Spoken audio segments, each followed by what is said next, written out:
Good afternoon, and welcome to another edition of What We Should Know, coming to you from Cambridge Community Television here in Cambridge, Massachusetts. Today's program is a controversial one. Not that the programs that we do here on What We Should Know are not controversial. This is a discussion leading from a movie called 13 Minutes. 13 Minutes is the contribution to a film festival by Germany, the single most important economic power in Europe. Germans have had a long, bitter, disappointing, at times violence-driven history. They were instrumental, unfortunately, causally, in the beginning of the First World War, and almost certainly solely cause of the Second World War, with the emphasis lying also with Japan, who attacked China and other of its neighbors, setting off a world war in Europe and in Asia. The movie 13 Minutes is important, I believe, because it discusses in a manner a subject which political activists, which politicians, historians, legal scholars have discussed many times, about the justification for violence, in this case, the justification for assassination of an individual who has run amok, who has driven violence through the political decisions that he was instrumental in bringing about, or solely bringing into focus. The assassination then of that individual is seen, discussed, as being justifiable because of the horror, because of the horrific situations, the destruction of life, liberty, and the pursuit of happiness. This is the discussion we hope to have today. First of all, to the movie. The movie 13 Minutes. Here it is on the screen, 13 Minutes. Elser, hätte die Welt verändert. The idea is that this assassin would have changed the history of the world because he attempted in November of 1939, very early in the crisis in Europe, he attempted solely as one individual to kill Adolf Hitler, and was nearly successful. The title of the film is drawn from the fact that Elser's bomb, the hero of the film is Georg Elser, a German worker of reasonably poor education, but a political activist. Elser's bomb detonated in a venue that the German leader Führer had left just 13 minutes before. That's the title of the film then. It was screened out of competition at the 65th Berlin International Film Fest, the plot of the film. In November of 1939, we will remember that the Second World War began with Germany invading Poland, just crossing its borders. They had a border with Poland then as well. Just crossing into Poland and beginning the takeover of that nation and the efforts to conquer all of Europe. attempts to cross in November 1939 after planting a bomb inside a column in a Munich beer hall, attempts to cross into neutral Switzerland but is caught at the border. His homemade bomb detonated but misses killing Adolf Hitler, the German leader, by just 13 minutes. What is interesting about Elser is that he not only acted alone but created, over months of work, created the situation, hollowing out the columns, planting the detonation, covering the path of the wiring for the detonation. Excellent work, and with just the barest amount of logistical support, did all of this work alone, and was able to detonate the bomb when Hitler was speaking or scheduled to continue speaking in that beer hall. So Georg Elser attempts to cross into neutral Switzerland but is caught at the border. His homemade bomb detonates but misses killing Adolf Hitler. German security services find incriminating evidence on Elser and link him to the assassination attempt. They believe Elser must have been working with a group of conspirators and torture Elser to find this information. They also round up members of his family from his home village, including Elsie Herrlin, a married woman Elser had been seeing. This is the reality, unfortunately. When Herrlin is brought before Elser, this is the dialogue of the film, by the way. This is basically what happens in the film, apparently. He fears for her life and tells police chief and Gestapo head that he acted alone, procuring detonators from the steel factory and stealing dynamite from a nearby quarry. He outlines the two clockwork mechanisms he built to time the explosion and hopefully kill Hitler as he made the speech. Still believing Elser could not have attempted the assassination alone, he is once more tortured using drugs, but with the same result as before.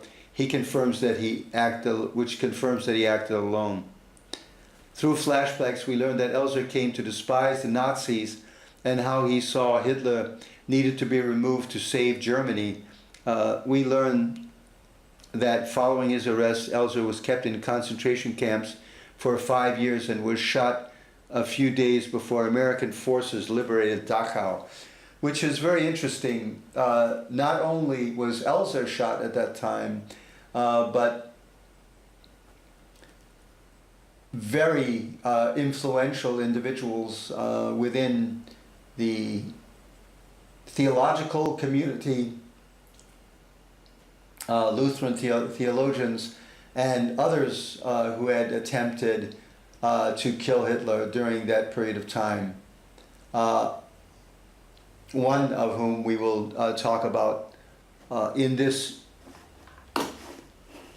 next section. It's Klaus von Stauffenberg.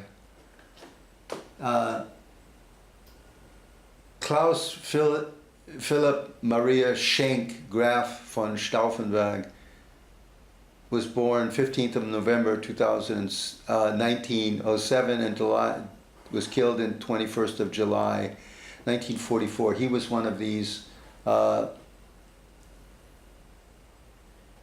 assassins who was killed in a bunker shortly before the American troops arrived there. He was an army officer and member of the German nobility. Klaus von Stauffenberg was a German army officer and member of the German nobility, who was one of the leading members of the failed 20 July plot of 1944 to assassinate Adolf Hitler and removed the Nazi Party from power, along with Henning von Trischkau and Hans Oster. He was one of the central figures of the German resistance movement within the Wehrmacht. For his involvement in the movement, he was executed by a firing squad shortly after the failed attempt was known as Operation Valkyrie. The difference between the plot organized by the German military very late in the war movement, in the World War II, the massive amounts of destruction, loss of probably 18 to 20 million lives in Europe had already been lost through the war caused by Adolf Hitler, whereby the efforts by Georg Elser, as we see at the first part, the German worker who acted alone with only meager amounts of logistic support, took place at the beginning of the war. So 20 million lives would have been saved if Georg Elser had been successful. And this is the difference, the emotional, ethical, and perhaps legal difference between the development within the German military and the individual Georg Elser acting alone, because 20 million lives would have been saved in Europe alone had Georg Elser been successful. That is the ethical question. When the military group within the German military acted, it was clear already that Germany was not going to win the war. They were definitely going to lose the war, and the negotiation that was put forth was basically to save the German position and avoid draconian consequences such as its occupation, which actually did take place. So we're speaking about the difference between the Stauffenberg group within the German military and the fact that Georg Elser acted alone.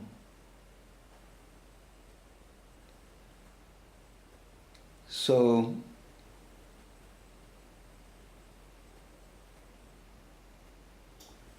the question that we are placing today is perhaps under what conditions is an assassination, was the assassination of the attempted assassination of Hitler.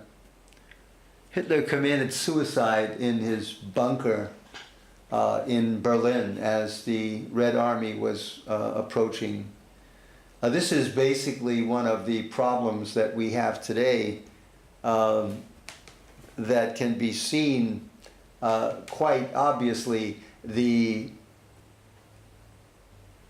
United States Congress, particularly the Senate, but the House of Representatives supporting that as well, placing dramatic punishments on Russia for hacking, ostensibly hacking the US election.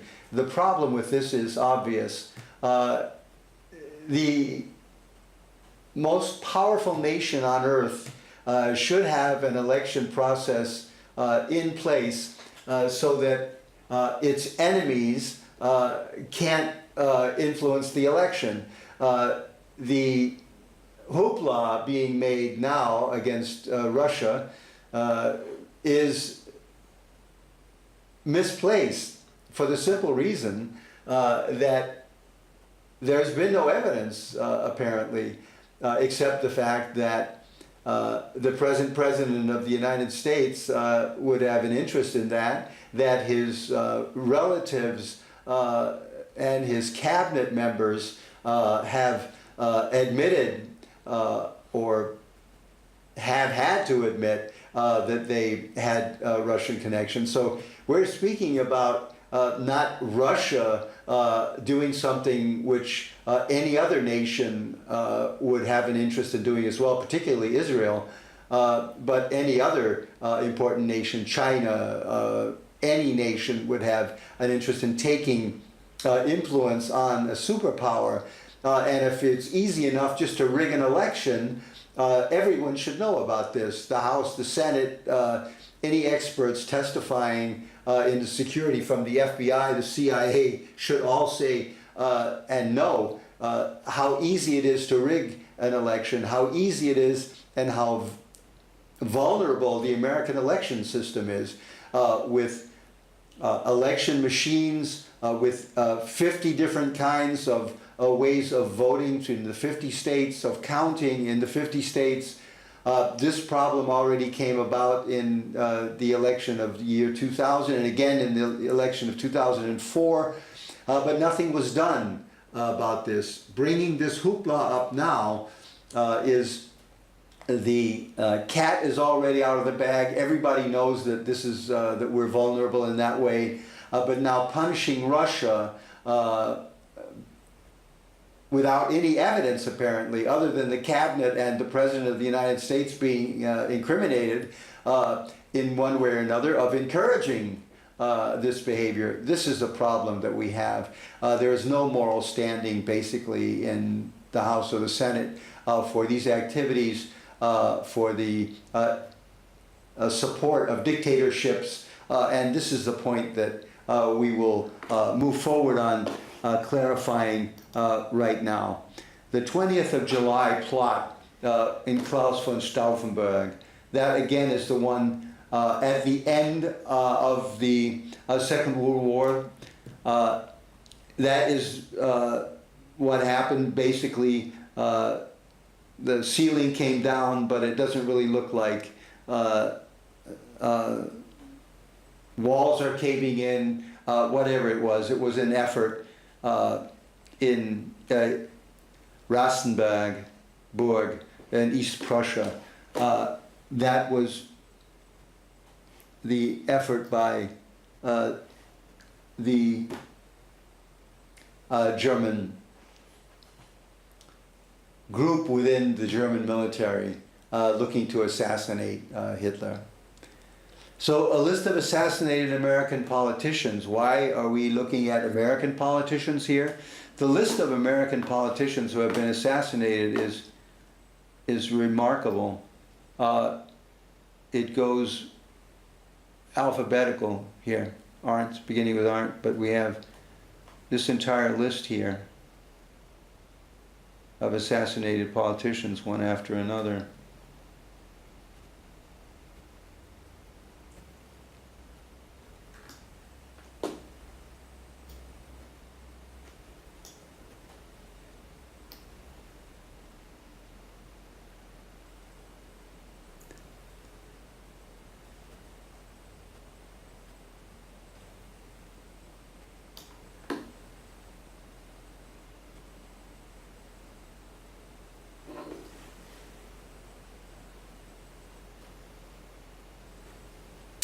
So let's get,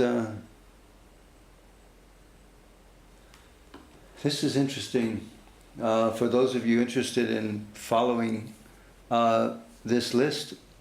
Also in Wikipedia's political murder, the list of assassinated US presidents, list of assassinated people, list of assassination and acts of terrorism against Americans.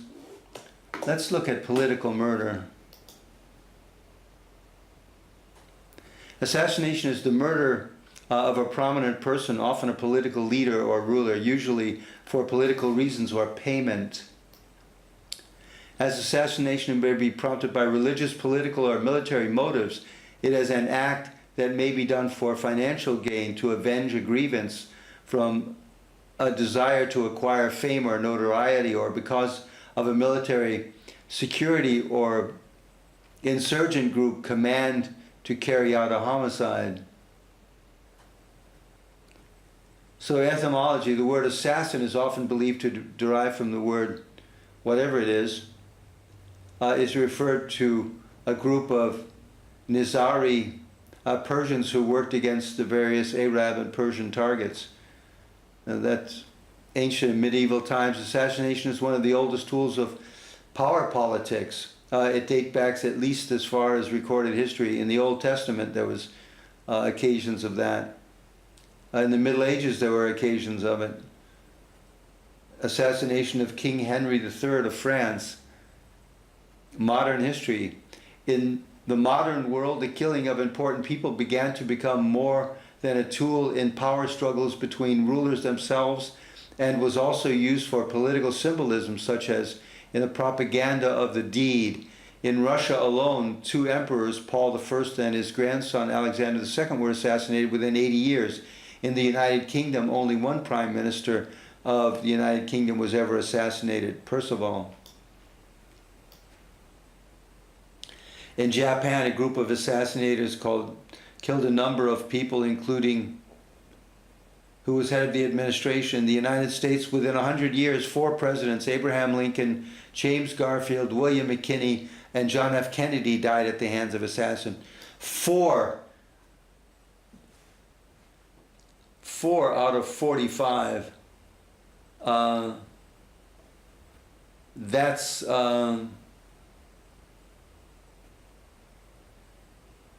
20%.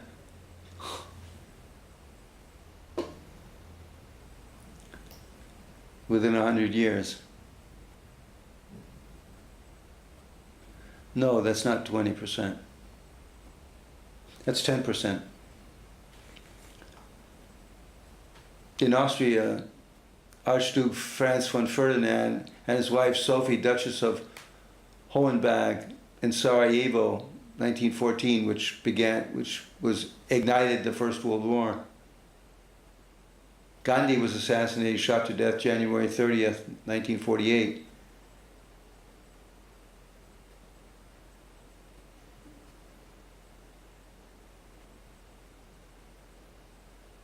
Assassinations go on and on.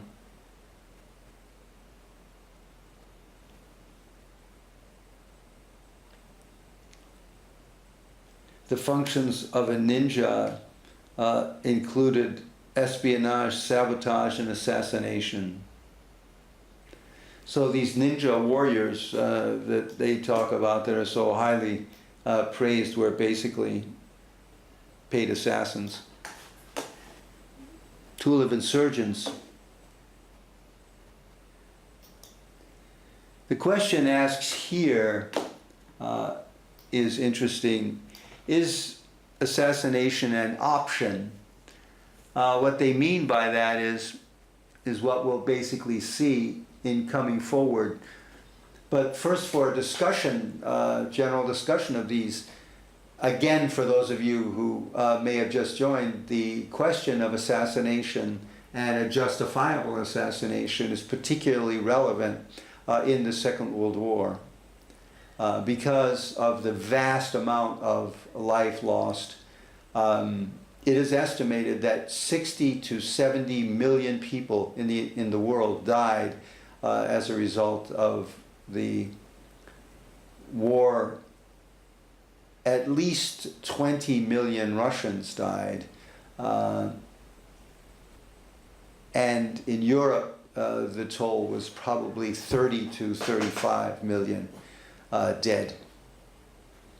In Asia, probably 50 million. So the question of this immense loss of life, the incredible destruction, the horrors created, those permanently injured, the insanity, the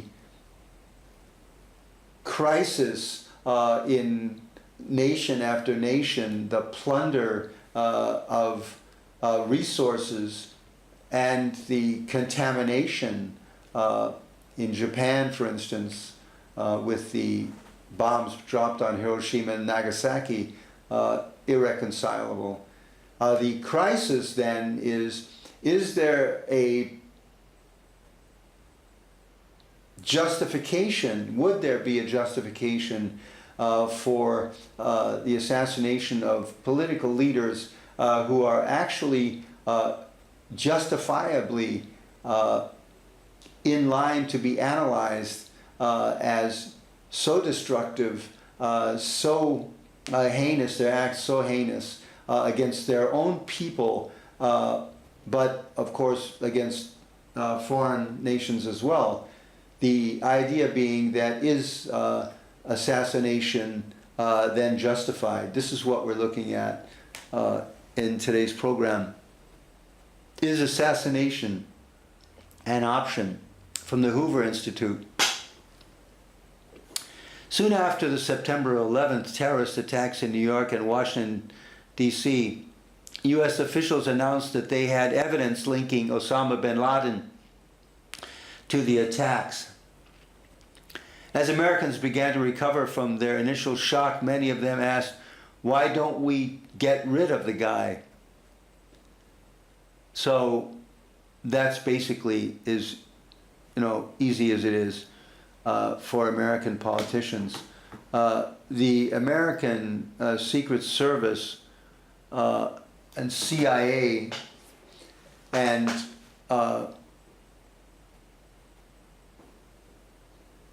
SEALs and elements of the U.S. military are planning assassinations continually. Assassinations are carried out worldwide in the interests of U.S. politics. The question would be, of course, at what time is the justification, the reverse justification, to be asked? Is it only the assassination,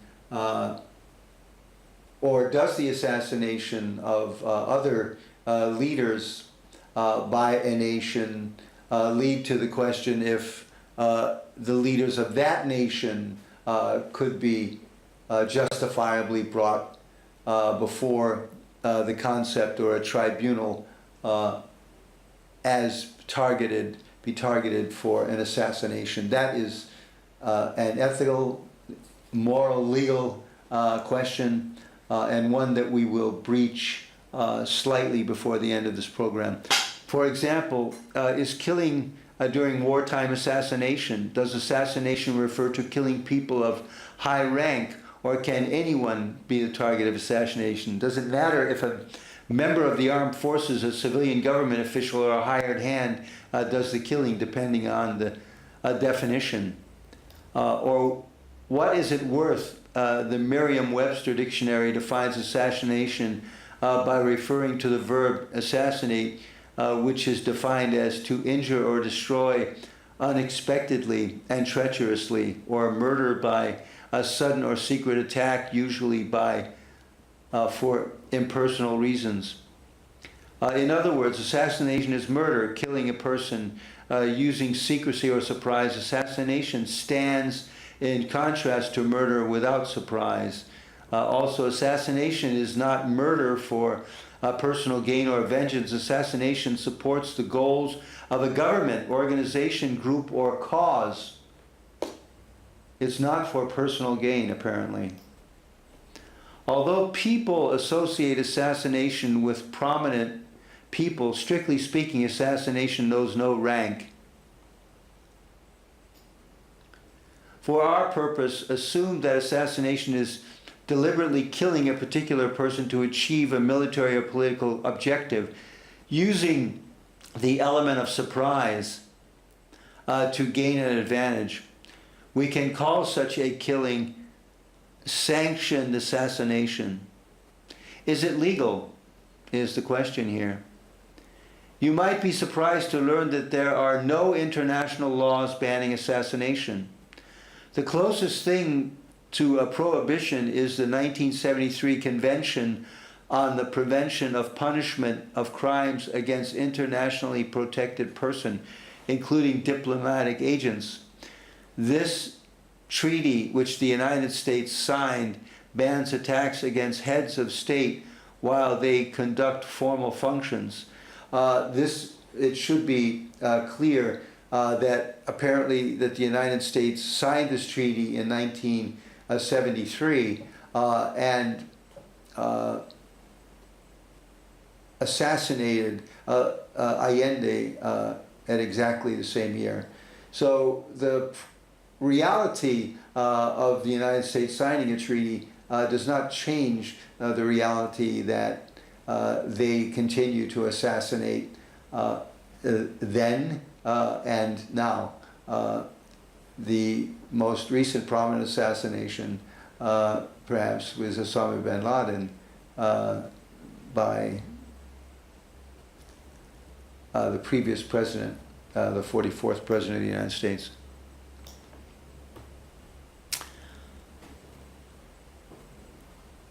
But other than narrow cases, the Protected Persons Convention says nothing about prohibiting assassination. We're right here.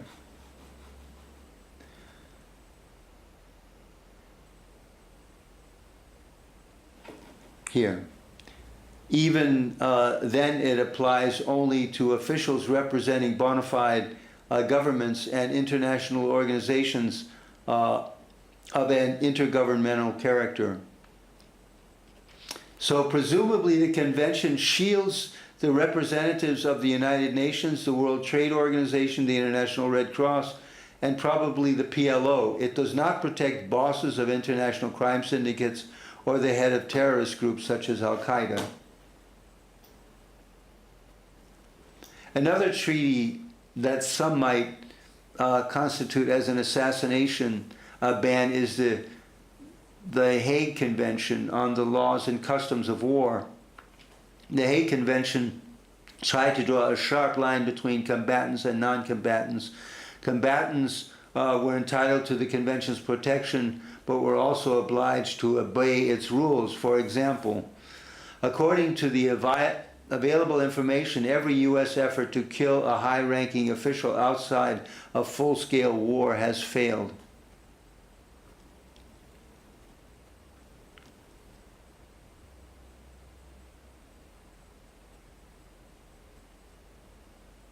Alas, maintaining this definition of combatant proved a losing battle throughout the 20th century. Guerrilla warfare transformed civilians into soldiers. Strategic bombing transformed civilians into targets. Headquarters, staff, defense ministers, and civilian commanders-in-chief today are all more likely to wear suits than uniforms. Teenage paramilitary soldiers in Libya are lucky to have a pair of Levi's to go along with their AK-47s, let alone the fatigues and insignias.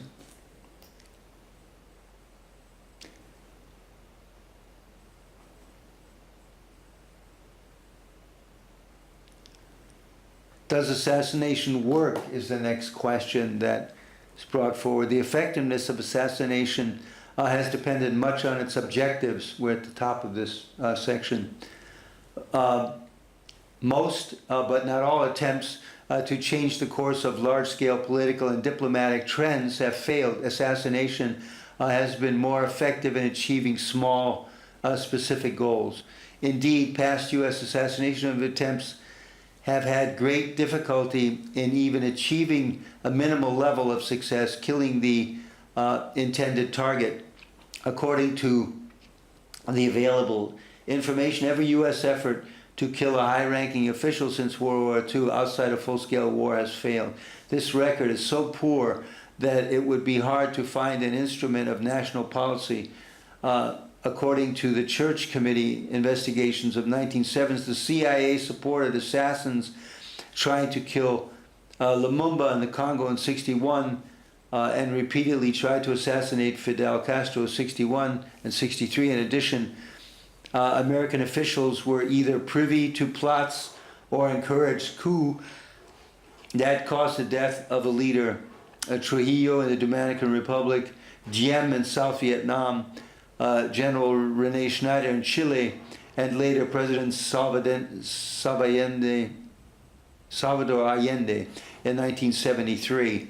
And also Osama bin Laden. So the idea that the efforts for the targeting of high-level individuals has been completely unsuccessful is ridiculous because of the interest that American industry and politics had in transforming Chile into a bastion for economic interests of the United States, particularly the Chicago School of Economics, Milton Friedman, who after the assassination of Allende and his Chicago School of Economics invited many young economists from Chile to come to University of Chicago and see how wonderful the economic system put forth by Friedman is. Also, Friedman won the Nobel Prize for economics, I believe, in late 1970s. What is notable about this record is that it's remarkably free of success. They'll go ahead and say that it's the Hoover institution putting forth this information. Assassination, more often than not, assassination is an option when nothing seems to work, but officials still think they need to do something. In short, assassination has usually been unreliable in shaping large-scale political trends, the way the perpetrators intended through the assassination of Rabin by a Zionist extremist, etc., etc. The problem is picking off a talented individual is almost always harder than it looks. One paradox of American warfare is that although it is not that hard to kill many people, it can be very difficult to kill a particular person.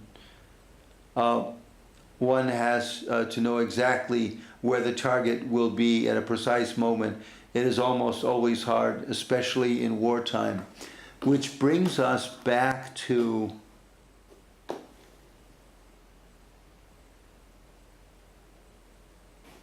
"13 seconds." It's very difficult to, according to what the Hoover Institute just brought up. But Georg Elser, as we see here, in November of 1939,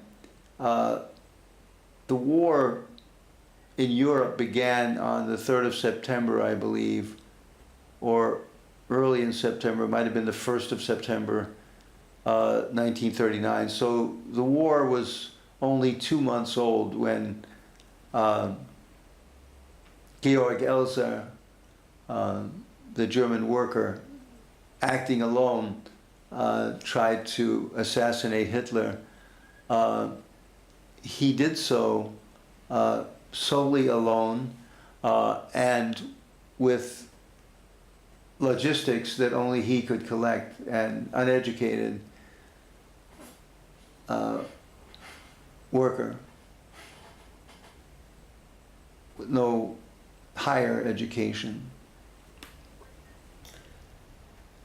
So he acted alone in November of 1939, was captured in his effort to escape to neutral Switzerland, was tortured and killed late in the war. We learn that following his arrest, Elser was kept in concentration camps for 5 years and was shot a few days before American forces. Erich Bonhoeffer, the very influential German theologian who had studied in the United States, was also assassinated at that time. Bonhoeffer,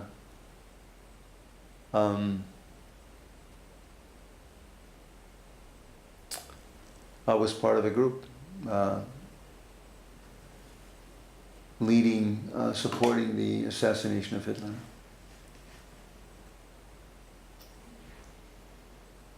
So we have come basically to this point about it's much easier to kill lots of people in an effort to change the direction. In other words, to create a war, killing, in the case of the Second World War, 70 million people, rather than simply assassinating Hitler in Europe, and Hirohito, I believe, was his Japanese Kaiser's name, to end the war. So the idea is, why do people keep supporting someone who is heinous and destructive and has justifiably brought himself through his actions to be the candidate for a justifiable homicide? That's the question we're going to examine in the last part of our show.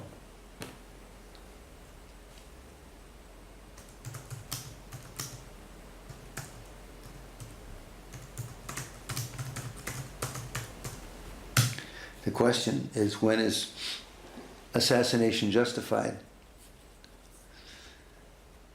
The conversation, let's see. So the conversation, when is assassination justified? Let's see what it says. Killing Hitler, when is assassination justified? It seems a truism to say less lives would have been lost if those responsible for mass deaths were themselves killed before perpetrating their crimes. Morals aside, the world would have been better for it had someone assassinated Hitler before the Second World War. Georg Elser is the person that we're speaking about, the German worker. The film 13 Minutes, 2015, now showing in cinemas, dramatizes a real-life attempt to do just that. In 1939, Georg Elser, a worker who feared that Hitler intended to start a war that would lead to many deaths, planned to bomb in a beer hall in Munich where Hitler was due to speak. Hitler escaped death by leaving 13 minutes before the bomb went off. Elser was right about the war. Hitler was on his way to plan the invasion of France. Well, he had already invaded Poland and had already occupied Poland, so that isn't mentioned here apparently. Elser is now regarded by many Germans as a good man who courageously acted according to his conscience. Chancellor Angela Merkel acknowledged him as a hero of the anti-Nazi resistance. The post office issued a stamp commemorating him. Streets have been named after him and monuments erected. But was his deed morally justified? Lothar Fritze, a philosopher in Hannah Arendt Institute for Research in Totalitarianism, published a newspaper article and more recently a book casting doubt on the moral legitimacy of Elser's actions. Of course, by criticizing a person who may be regarded as a model of heroic virtue, Fritz stirred up a public controversy and was accused of contributing to the attempts to sanitize the Nazi regime. Fritz's purpose is not merely to morally assess an act that took place more than 75 years ago. He fears that glorification of Elser's deed could serve to justify present-day acts of terror. He has in mind the deeds of the Red Army faction or an organization of radical leftists in the 1970s. Fritze does not think it is wrong for Elser to attempt to assassinate Hitler. Well, that's good. Nor does he think that the moral legitimacy of an attempt was undermined by the fact that it failed. Moral judgment should not be based on knowledge that comes from hindsight. What worries Fritz is the fact that the bomb killed innocent people. 2 waitresses died in the result of the explosion. It is even justified. Is it even justified to kill a few innocent people in order to save the lives of many more?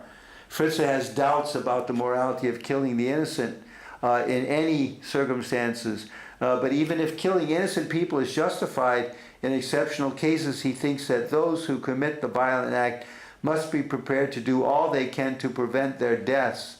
They should be prepared to sacrifice their own lives if necessary. 13 minutes, the trailer. Apparently we can get a look at the trailer here.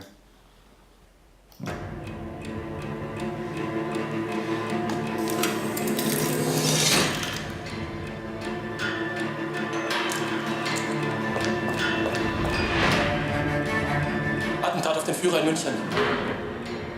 Eine Bombe. Hallo? Wo will es die noch? Sie meinen, Sie haben jetzt Ziel erreicht? Der Führer lebt. Ihr Mordanschlag ist gescheitert.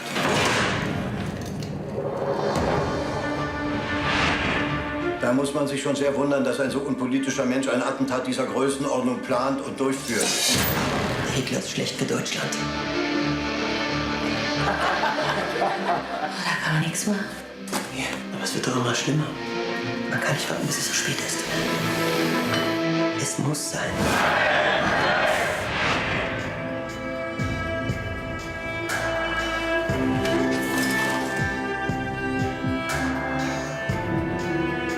Hast du das getan, Georg? Welcher Wahnsinnige steuert Sie, Vollidiot, Sie? Es ist, wie ich sag. Wie können Sie mehr aus ihm rauskriegen als die Wahrheit? Wir legen die Wahrheit fest. Ich wollte durch meine Tat doch nur ein noch größeres Blutvergießen verhindern. Wenn der Mensch nicht frei ist, stirbt alles ab.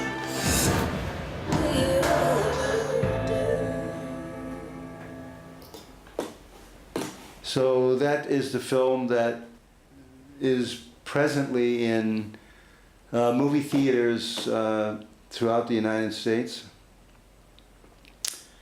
But in reference to Fritz, the philosopher, asking whether or not he believes that political assassination is justifiable, Fritz thinks that Elser was morally at fault because he should have used the 13 minutes to warn people about the bomb as soon as he realized that his attempt on Hitler's life had failed.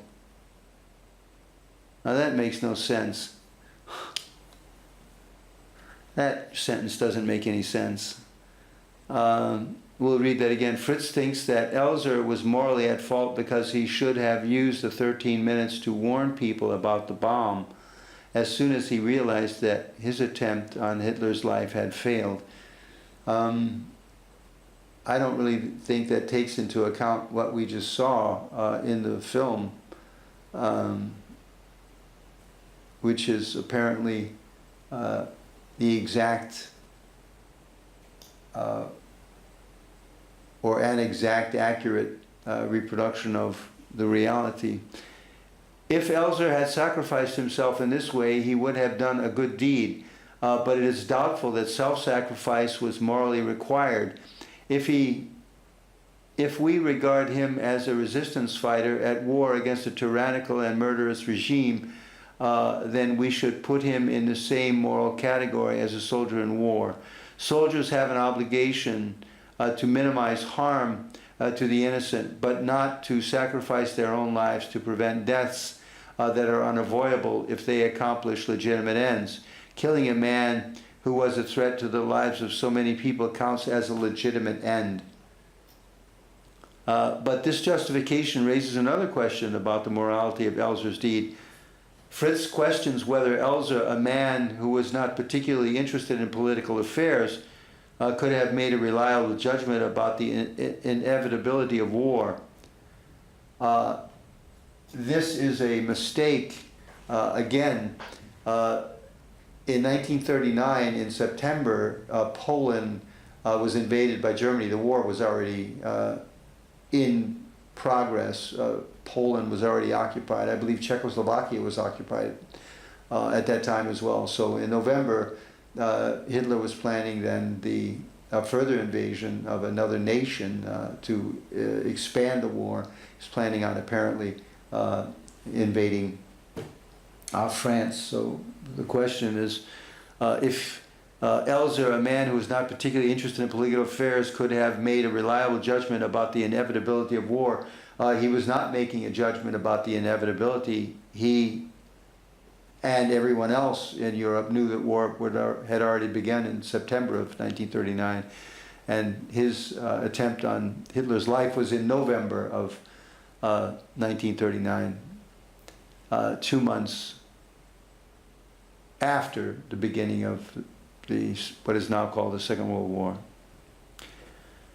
The Red Army faction had no such justification for attacking officials of a democratic, law-abiding state whatever its faults. Some historians think that the death of Hitler in 1939 should have saved millions of people, including most of the Jews in Europe, from death. Elser committed a desperate deed in desperate times. The stakes were high, he failed in his aim, and a few innocent people died, but he deserves the recognition that he has recently received. What does Elser's case tell us about the legitimacy of acts of violence against unjust political leaders or officials? Fritz rightly emphasizes the importance of avoiding harm to innocent people. He rightly insists that those who contemplate violent deeds should be certain that their cause is just and that there is no viable alternative. Taking these considerations seriously rules out terrorism and acts of violence against leaders or regimes that can be combated in other ways. But it does not exclude the possibility that citizens might find themselves in a situation where violent acts are the only means of avoiding serious evils. That is the position taken. And that, for the most part, concludes our discussion about, is assassination justified? The reality that 70 to 80 million people died worldwide in the conflagration that has been called the Second World War, not to mention the millions which have died since that time in wars, not only in the Middle East, not only between Iraq and Iran, not only caused by the United States in their wars, continuing wars, not only in Vietnam, in which millions of Vietnamese died, but also in Iraq, in Syria, in Afghanistan. The wars are continuing and planned new ones by the US military. The problems about the massive amounts of finances bleeding the United States is a questionable justification in itself. The vast amounts of disparity in America due to the accumulation of wealth, leading to the accumulation of wealth by 1% of Americans, where the rest of the wealth is divided up by the 99% of Americans, is in itself a question of political and social violence. The contemplation of the Senate to pass legislation to throw the 23 million poor and working poor Americans off of health insurance and to trade those costs by putting $800 billion into the pockets of the wealthiest Americans over the next 10 years is a heinous crime in itself, unquestionably. So what the Republican Party is basically doing now is morally, ethically, and religiously, in many cases, unjustifiable. This is the question, the ethics, the morals of political, financial, and social violence, the social violence against families in the United States who will be thrown off of the rolls of the insured by the Republicans with their non-existent American Health Care Act. The reality is that this act is simply a transfer of massive $800 billion of wealth into the pockets of the wealthiest Americans, where the tax code is going to do exactly the same thing. The American public should be clear that billions of dollars is being transferred into the pockets of the wealthy, the powerful, and the politically catered to. This is taking place as the president tweets and continues to tweet, and the politicians, news reporters, only report on the idiocy of his tweets. This is a situation we find in the 21st century. Thanks for joining us, and good night.